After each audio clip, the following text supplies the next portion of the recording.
doctora.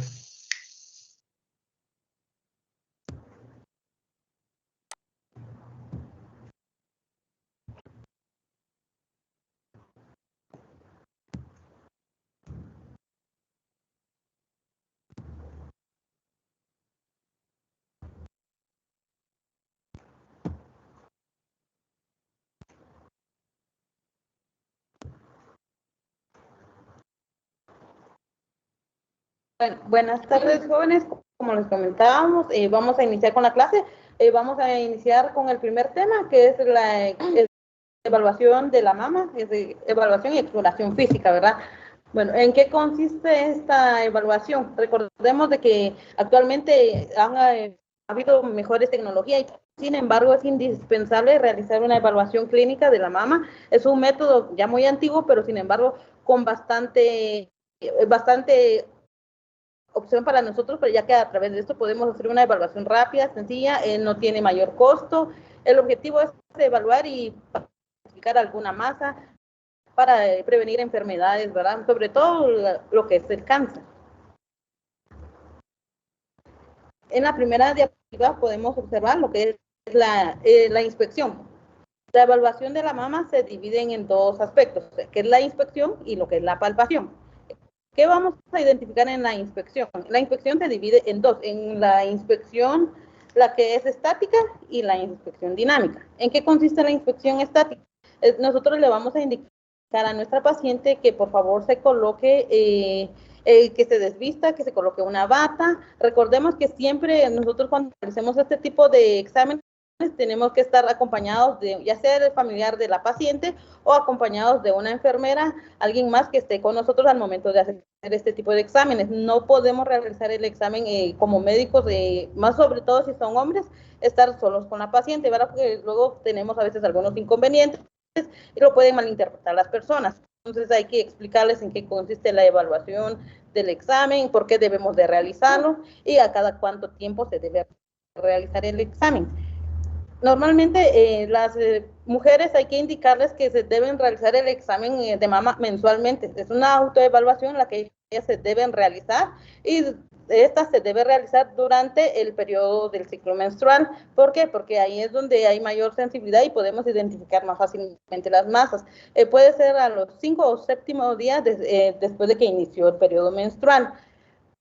Como les indicaba, en la inspección tenemos dos tipos, la estática y la dinámica. En la inspección estática le vamos a indicar a la paciente que vamos a observar la mama. En la primera lado izquierdo podemos identificar, está la evaluación estática. En esta podemos ver que la paciente tiene que tener con las manos al lado del dorso para poder identificar. ¿Qué vamos a observar? Vamos a observar cambios de coloración, vamos a ver si se evidencia solo con inspección, no estamos palpando, ¿verdad? Estamos observando si hay cambios de coloración, si observamos alguna masa, cómo está el pezón, si está invertido, si hay secreciones a nivel del pezón, cambios de coloración. Y de ahí tenemos lo que es la evaluación, que es la inspección, la que es dinámica. ¿En qué consiste? Esta va a ser en tres formas. La primera forma, que es la gráfica número 2, la que está en medio, le vamos a indicar a la paciente que por favor coloque la mano detrás del cuello. ¿Con qué objetivo? El objetivo de esto es para que se tensione lo que es el músculo, el ligamento suspensor, y así podemos identificar más fácilmente si hay presencia de alguna masa y cómo está simétricamente la mama. Podemos identificar también si se observa cómo está la posición de los pezones, si es hacia afuera o hacia adentro, ¿verdad? De ahí tenemos lo que es la inspección. La segunda es la cual le va a indicar a la paciente que coloque las manos alrededor de la cintura con el objetivo de presionar la cintura. Entonces el objetivo es identificar nuevamente si se observan masas, si observamos observamos el borde de la mama para ver si hay alguna masa se puede observar, ya que en las anteriores no la hemos logrado identificar. Y por último tenemos la inspección estática, en la cual la le indicamos a la paciente que coloque igual las manos hacia la cintura, pero la paciente debe hacia el frente. ¿Con qué objetivo es esto? Para identificar igual nuevamente el tamaño de las mamas, si son simétricas, tienen que ser simétricas, ¿va? Y hacia dónde están viendo los pezones, y sobre todo se hace en pacientes que tienen una mama un poquito voluminosa.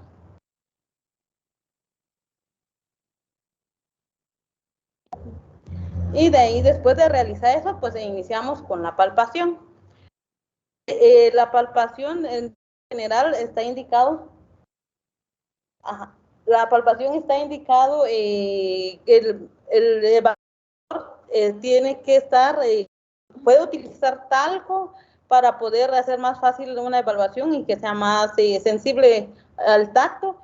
Puede utilizar aceite, ¿va? Normalmente nosotros lo hacemos sin guantes para que así podamos tener más sensibilidad, identificar alguna masa. Entonces, con respecto a la palpación, también esta se divide. Está la palpación sedente y está la palpación de cúbito.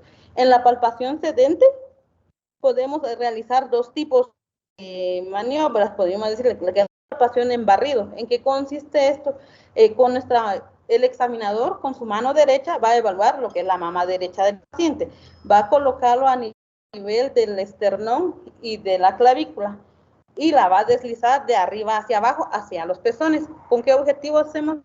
Para evaluar si hay alguna presencia de algún bulto o alguna masa a nivel de lo que es la mama, ¿verdad? Y lo vamos a hacer en orden de derecho a izquierdo para que no se nos vaya ningún espacio que se nos olvide evaluar.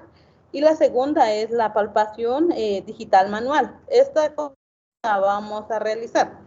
Digitación digital manual, con nuestra mano derecha vamos a colocarlo debajo del reborde del seno de la paciente y con la mano izquierda vamos a hacer presión, que es la segunda imagen que está del lado derecho, la que estamos observando.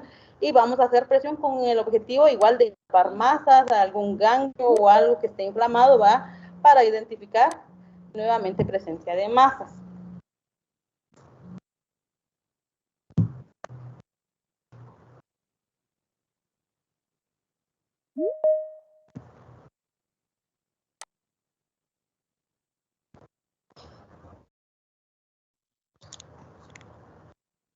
La evaluación de las mamas nos va a ayudar principalmente también para identificar el aumento de ganglios. Los ganglios que se encuentran cerca de la mama, como los ganglios supraclaviculares, ganglios subclaviculares, ganglios linfáticos axilares, los de grupo externo, los linfáticos axilares, los de grupo central, los ganglios linfáticos axilares subescapulares y los pectorales.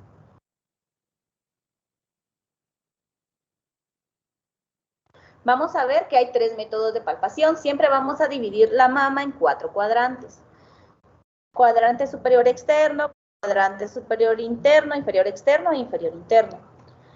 Los tipos de palpación que vamos a hacer en la mama van a ser con el primer, segundo y tercer dedo.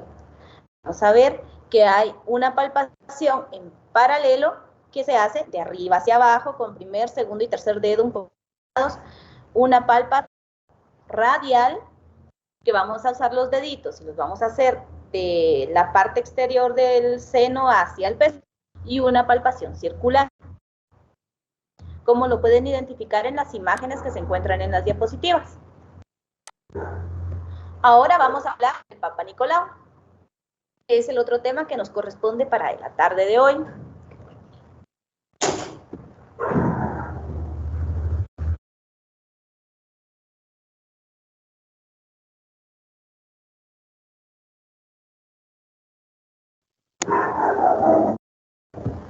Ahora vamos a hablar del Papa Nicolau. Principalmente vamos a ver los requisitos para un Papa Nicolau. Uno de los primeros requisitos es no estar en el periodo, no haber tenido relaciones sexuales 48 horas antes de realizarse el estudio, no haber realizado duchas vaginales en un lapso de 48 horas antes, no haberse aplicado ningún tratamiento médico vaginal 48 horas previas.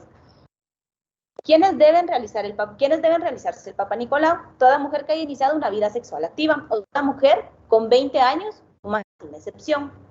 Mujeres menores de 20 años que hayan mantenido relaciones sexuales, cada año se debe hacer toma de la muestra del resultado.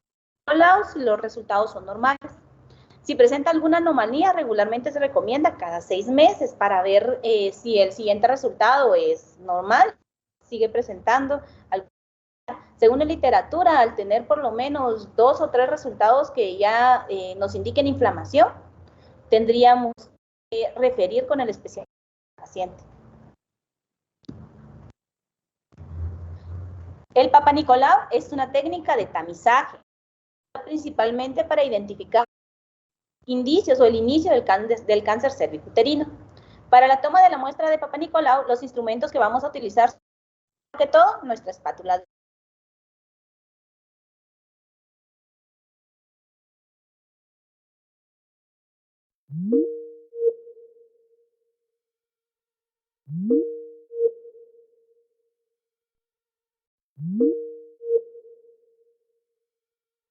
En Papa Nicolau. En la clínica regularmente utilizamos la espátula. Con esta espátula de aire, lo que hacemos es tomar la muestra de exocervix y endocervix al momento de ver cuello uterino. Luego venimos en nuestra laminilla y corremos la muestra, así se dice comúnmente.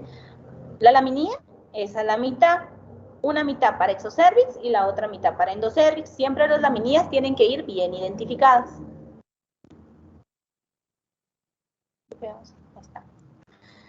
Aquí vamos a ver cómo vamos a realizar nuestro Papa Nicolau. Solo acuérdense siempre que el examen ginecológico completo viene de evaluar desde que vemos genitales externos. Evaluamos si hay secreción, si hay verrugas, si hay alguna lesión, tenemos que verlo todo, desde genitales externos. Luego de eso empezamos introduciendo nuestro espéculo.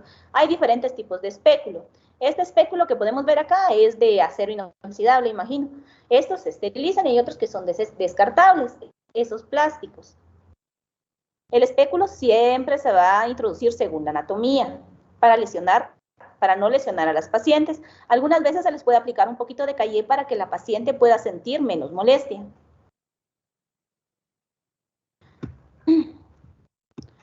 Al momento de introducir el espéculo, siempre cerradito, lateral, siempre con la anatomía de la paciente, lo introducimos, luego damos vuelta y ya podemos abrir nuestro espéculo de la manera más gentil, ya que es una prueba un poco molesta para la paciente. Siempre hay que cuidar el sudor de la paciente y siempre hay que se ocasione la menor molestia posible. Al momento que ya hacemos la toma de nuestra muestra, tenemos el espéculo introducido. Aquí en las imágenes que tenemos acá en esta diapositiva podemos ver que se puede apreciar el cuello uterino. Ese uterino que ven ahí es un cuello que se ve normal. Se recuerdan de que el cuello uterino tiene la consistencia de la puntita de la nariz o la consistencia de un borrador. Podemos ver el agujero cervical. Entonces con la paletita vamos a venir y vamos a tomar la muestra de y endocervix, ¿sí? Vamos a ver si hay secreción. Muchas veces indican sentir el olor de la secreción también, porque a veces y es para dar diferentes tipos de tratamiento. Vamos a ver aquí como dice el extendido en monocapa, que es el que se hace en la laminilla, y luego de eso vamos a fijar la muestra. La muestra se fija con un fijador de cabello normal, se hace por lo menos a 30 centímetros de distancia de la laminilla y se deja hasta que seque. Luego de eso la podemos colocar en un sobre de papel o en el video que tienen ustedes ahí, tienen un empaque así plástico muy bonito que no sé quiénes tengan ese empaque plástico, pero nosotros no. Y acá está. Otro ejemplo de cómo se ve el cuello y cómo se puede tomar la muestra con el hisopo. Ahora les vamos a colocar unos videos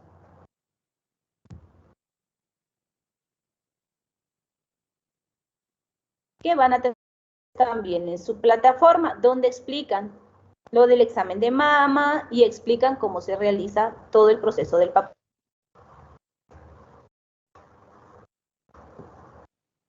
Solo me dicen si se escucha, ¿está bien?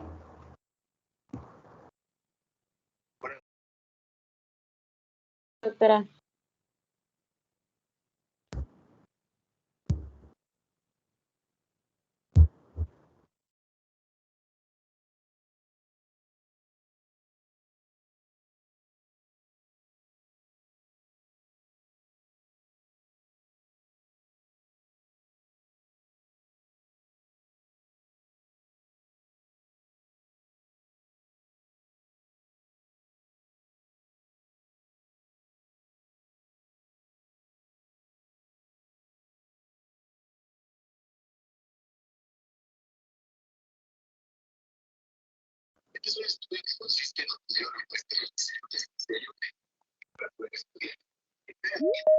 Más temprano, cáncer de cuello uterino.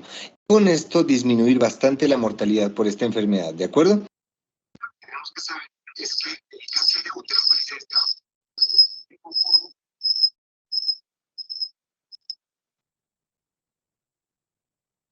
Ahí estamos. Eso tenemos que compartir. A lo mejor empezamos con Doctora, disculpe, el video no se...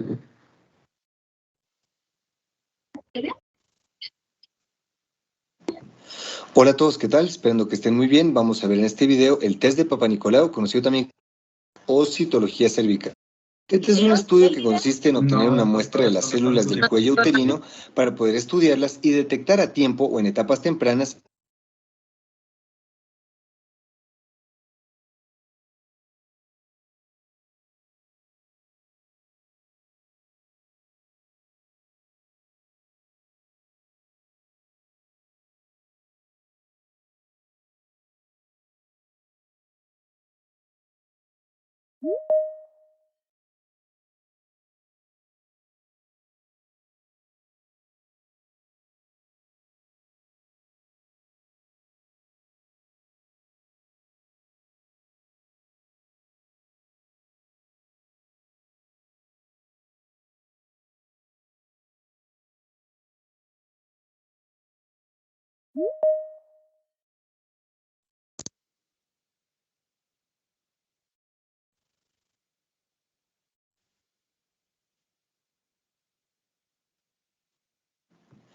Hola a todos, ¿qué tal? Esperando que estén muy bien. Vamos a ver en este video el test de Papa Nicolau, conocido también como Pap test o citología cervical.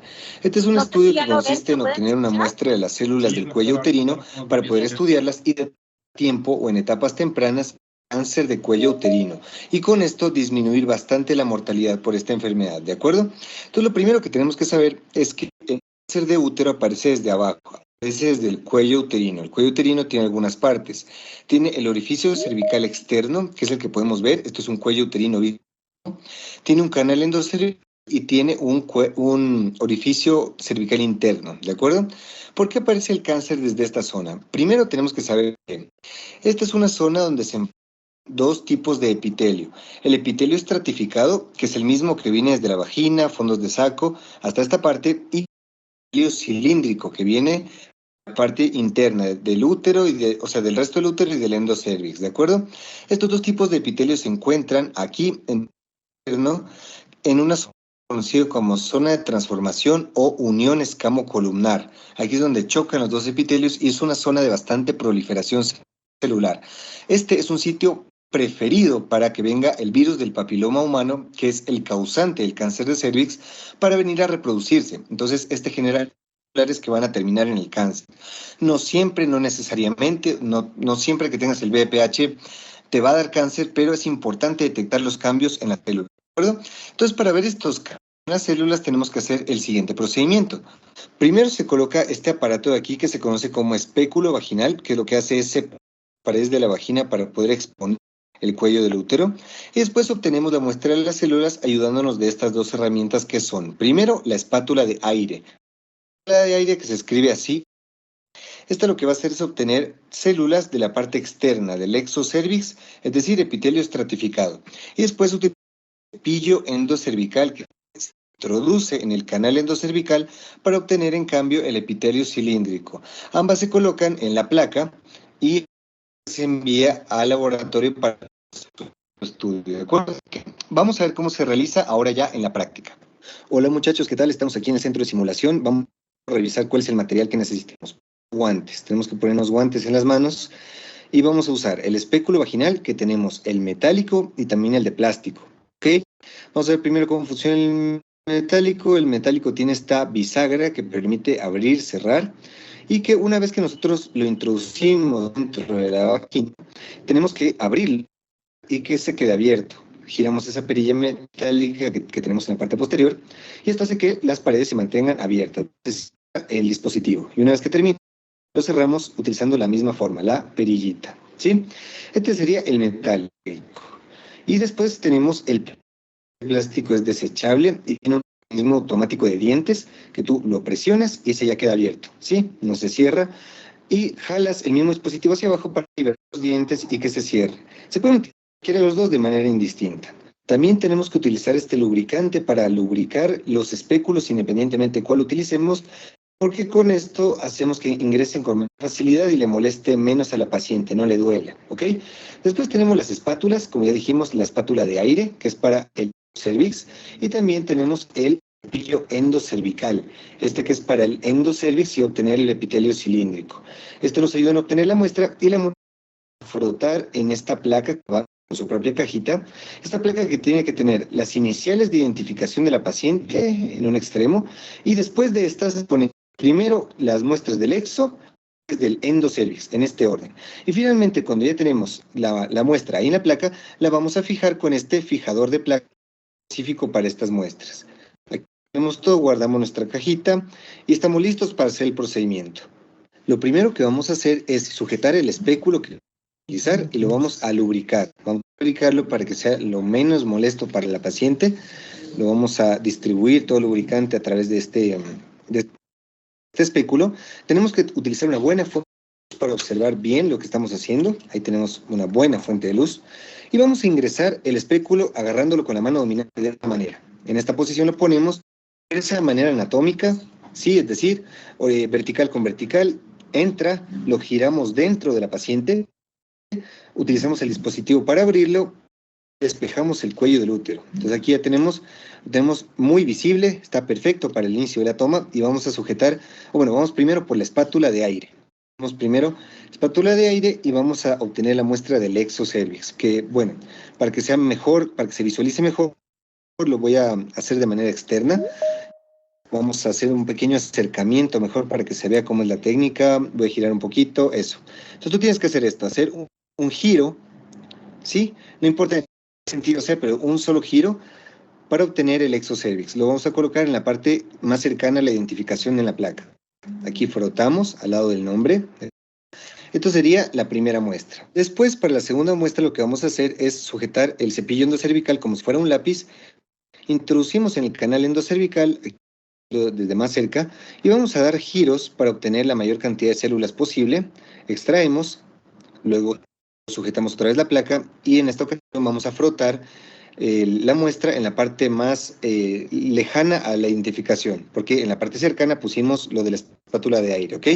Aquí lo vamos a vueltas del cepillo de esta manera y aquí ya tenemos lista nuestra placa. Después tenemos que fijar la muestra con este fijador, con este citospray.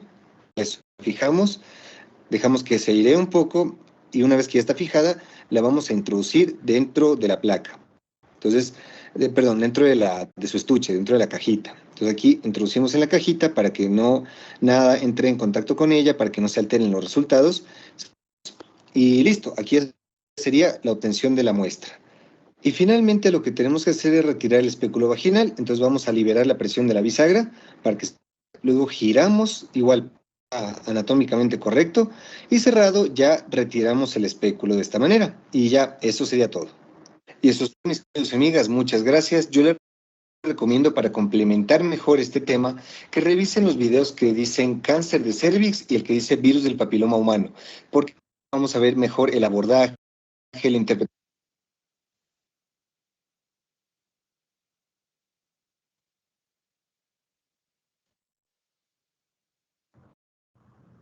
Muy bien, jóvenes, ahora vamos a ver el video de la exploración clínica de la mama. Solo me cuentan siempre si se escucha y si se ve el video. Y vamos a ver acá. Ahí está.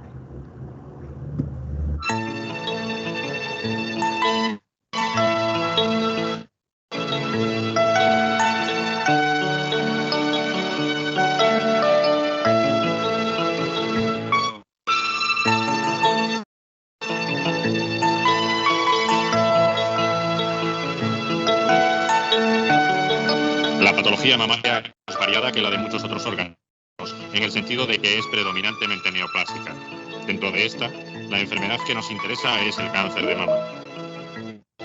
Aproximadamente 1 de cada 10 mujeres que acuden a consulta por algún problema en sus pechos va a estar relacionada con un cáncer de mama. Sin embargo, dado que el cáncer de mama puede imitar clínicamente a cualquiera de las enfermedades benignas de esta glándula, este debe ser sospechado en todas esas mujeres sintomáticas. Cualquier signo de enfermedad en la mama puede ser por el cáncer.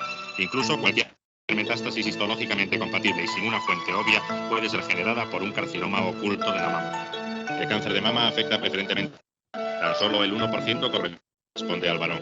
Se puede observar una sensible variabilidad en su incidencia geográfica, aun después de ajustar los índices de cada población para la edad, como patrón la población mundial. Es un tumor muy raro antes de los 30 años. La probabilidad de adquirir un cáncer de mama aumenta a medida que avanza la edad y, aunque entre los 30 y 39 años es relativamente poco frecuente, un cáncer de mama aparecerá anualmente entre 3.500 mujeres de estas edades.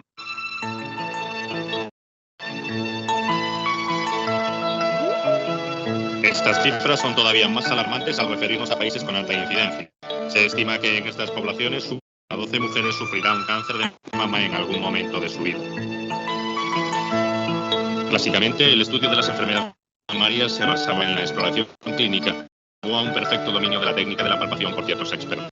En la actualidad, el diagnóstico de la patología mamaria exige un enfoque disciplinario en el que la exploración clínica sigue siendo la pieza fundamental. Con el fin de diagnosticar o descartar un cáncer de mama, toda unidad de mamaria debe basar su proceder en dos principios: descubrir una zona sospechosa de malignidad y examinar microscópicamente su estructura. Ninguna de las técnicas para el diagnóstico es excluyente. Si un día tuviéramos que abandonar todos los métodos diagnósticos excepto uno, es evidente que conservaríamos la exploración clínica.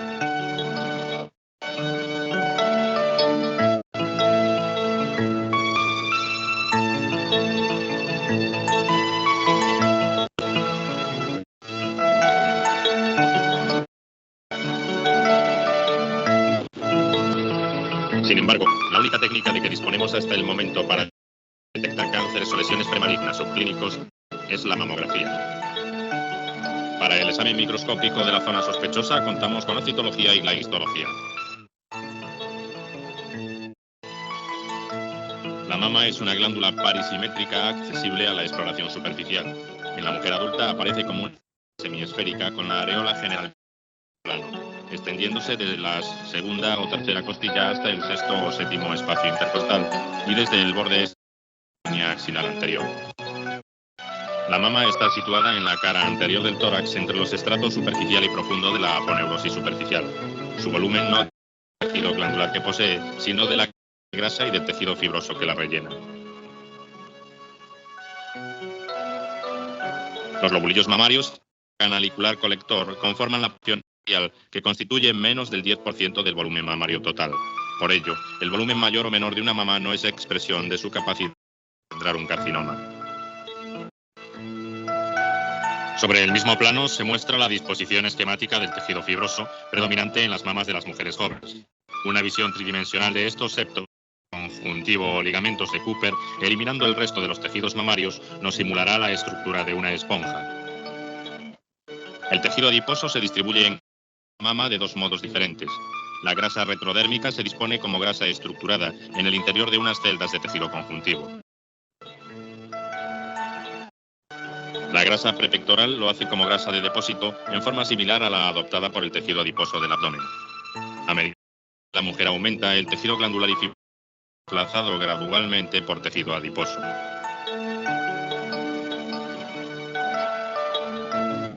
Aunque las mamas son órganos accesibles en un relativamente fácil para cualquier médico, lo cierto es que no siempre aprovechamos esta oportunidad para luchar contra el cáncer de mama, buscando lesiones en estadios iniciales ante una exploración adecuada. La exploración de la mama comprende la inspección y palpación de ambas mamas, así como de las regiones supraclavicular y axilar.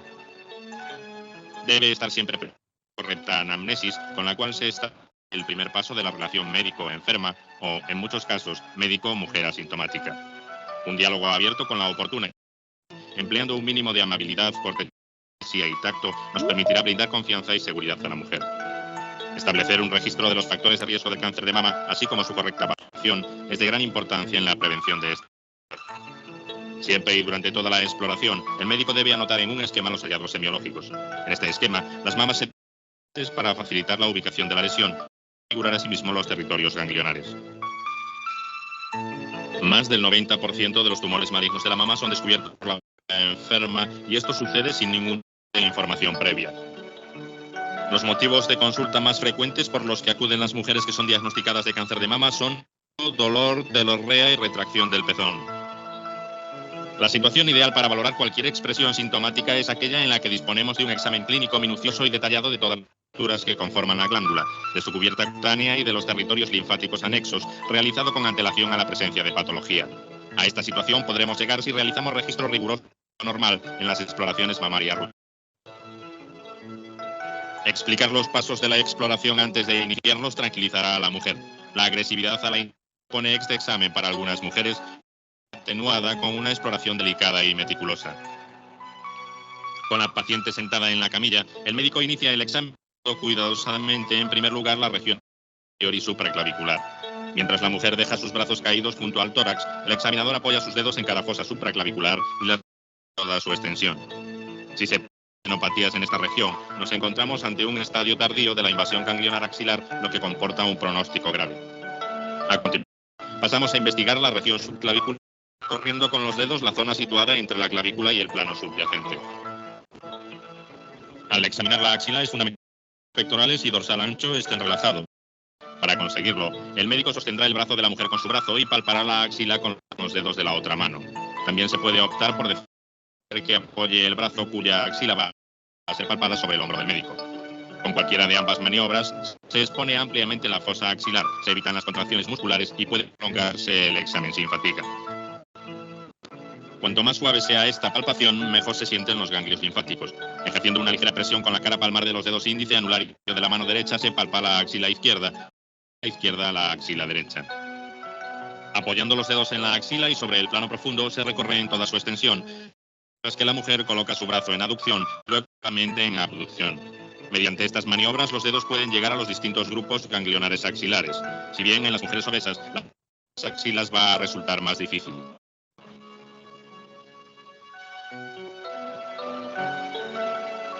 Los ganglios pectorales se disponen en la pared anterior del tórax y la mayor parte de la glándula. Se localizan dentro del pliegue axilar anterior y fácilmente pasan inadvertidos los que están cerca del grueso vientre del pectoral mayor, donde del espacio axilar. Los ganglios subescapulares se distribuyen en la pared posterior del tórax y parte del brazo. Se palpan profundamente dentro del pliegue posterior.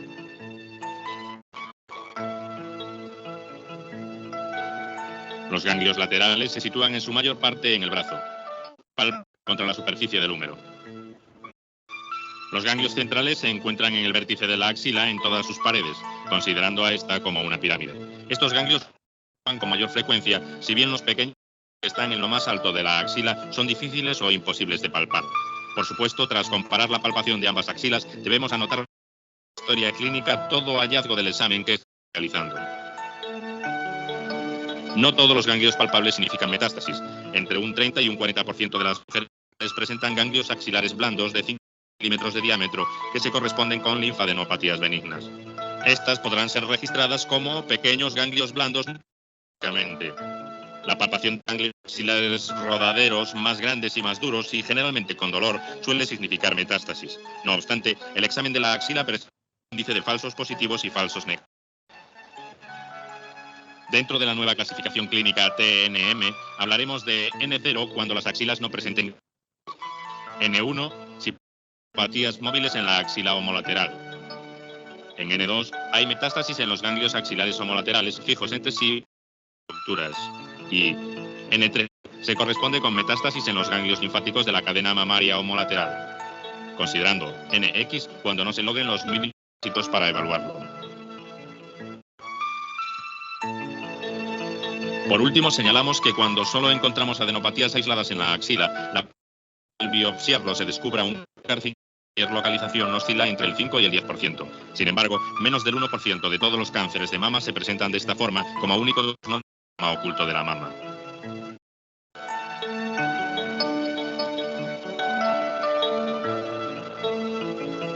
Con la mujer en la camilla se comienza la palpación. Debemos aprovechar esta oportunidad para enseñarle la forma correcta de practicar el autoexamen de sus mamas. Tapar el seno que no es explorado proporcionará un sentimiento de protección a la mujer. Como la consistencia de la glándula mamaria varía según el estado hormonal, el mejor momento para esta exploración es a los 5 o 6 días después de finalizada la menstruación. De esta forma habrá desaparecido la tensión mamaria y todavía no existirá la congestión premenstrual del ciclo siguiente. Si cualquiera de nosotros tratase de encontrar un granito en un saco lleno de arena, la simple palpación de la bolsa extendida sobre un plano duro facilitaría enormemente dicha búsqueda.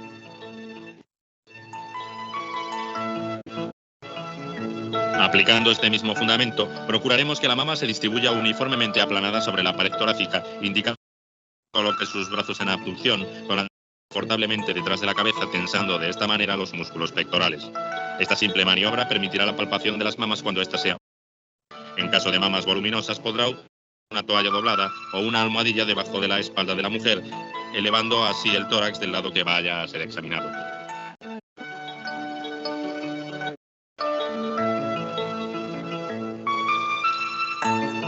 Cuando las mamas sean extremadamente voluminosas, para sus cuadrantes externos deberemos girar a la mujer hacia el lado contrario.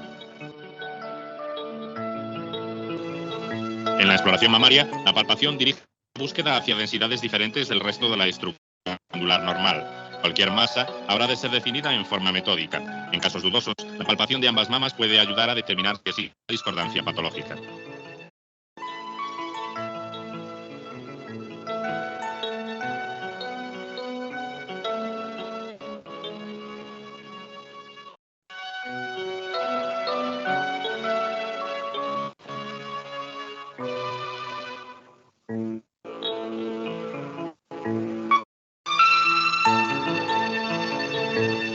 Con la mano abierta se comprimen las distintas regiones de la glándula contra el plano costado, lo que nos permitirá descubrir el grado de mamaria y la presencia de nódulos o de hoyos cutáneos, así como delimitar el contorno de la mama. Se completa esta maniobra realizando una cara palmar de los dedos índice, medio y anular, los cuales se van desplazando lentamente de forma suave y uniforme, ya sea con movimientos rotatorios o de vaivén. No olvidaremos que la palpación de la mama tiene que ser un procedimiento preciso y ordenado. Cuanto más delicada es la palpación, más información proporciona. Una palpación brusca podrá molestar a la mujer de forma que decida las exploraciones clínicas rutinarias o las evite. Una presión demasiado fuerte sobre cualquier nódulo sospechoso podría, por otra parte, facilitar la diseminación de un posible cáncer.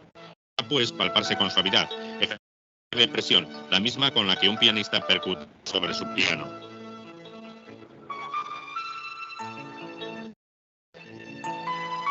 Es preciso tener siempre presente la gran variación de los patrones mamarios normales en los hallazgos de la palpación. La distribución de los diferentes tejidos que conforman la mama varía considerablemente con la edad, paridad y estado hormonal, embarazo, premenopáusicas o posmenopáusicas. En la mujer joven abunda el parénquima, la característica distribución radial con axilar, tal y como figura en la mayoría de los textos. La prolongación glandular hacia la axila puede hacerse por debajo del borde caudal del músculo pectoral mayor, con lo cual pasa desapercibida la palpación. En otras ocasiones quedan restos de la glándula mamaria a nivel del hueco axilar. La involución mamaria es un fenómeno premenopáusico más que postmenopáusico. A partir de los 30 años, a medida que la edad de la mujer avanza, comienza a disminuir el parénquima mamario, que se transforma en una lámina fina a modo de sándwich entre las capas retrodérmica y prepectoral, notándose a la palpación como una capa delgada llena de nódulos como pequeños guisantes, desapareciendo la típica del tejido mamario para focalizarse sobre 3 áreas.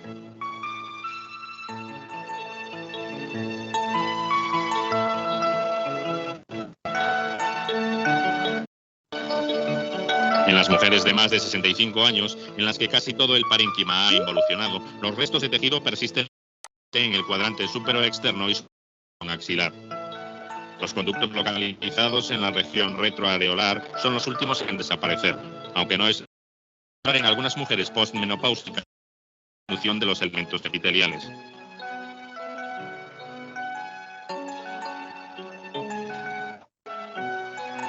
Comenzamos la palpación de la mama por el cuadrante superointerno, área con menor densidad glandular y el más fácil de palpar gracias a la existencia de una menor proporción, lo que nos permitirá discriminar con mayor precisión cualquier hallazgo anómalo. La palpación de los cuadrantes inferiores interno y externo detecta una nodularidad en forma de semiluna a modo de sostén natural que se palpa perfectamente por estar muy pegada a la piel. A la palpación del cuadrante superior externo y su prolongación axilar le dedicamos más tiempo, pues a área corresponde la mayor proporción de tejido glandular y será aquí, por lo tanto, donde habrá más probabilidad de que se forme un cáncer.